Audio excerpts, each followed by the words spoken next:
पूरी तरह से उसको जानकारी है कि हम कुछ भी करेंगे लेकिन भारतीय जनता पार्टी इस चुनाव में कामयाब नहीं होगी। इसीलिए उन्होंने मेरे बेटे के ऊपर निराधार, असत्य और गलत तथ्यों के आधार पर मुकदमा दर्ज किया है।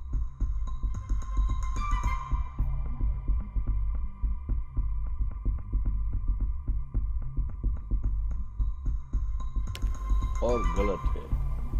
सच बात यह है कि मिल्कीपुर विधानसभा में उपचुनाव होना है और जिसमें हमारा बेटा अजीत प्रसाद को माननीय अखिलेश यादव जी ने पार्टी के हजारों कार्यकर्ताओं को कार्यालय में बुलाकर उनकी आम सहमत के आधार पर, सर्वसम्मत निर्णय के आधार पर हमारे बेटे अजीत प्रसाद को हमारी वो सीट जिसको मैंने 12 जून को सांसद बनने के बाद खाली कर दिया था, उस पर चुनाव होना है और उम्मीदवार हमारा बेटा है।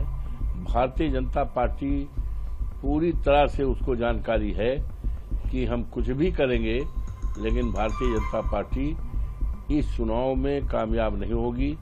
भारतीय जनता पार्टी बुरी तरह हारेगी। इसीलिए माननीय मुख्यमंत्री जी ने भी लगातार 3-4 मीटिंगें यहाँ की है, उसका कोई रिस्पांस नहीं है, बल्कि उल्टा रिस्पांस है।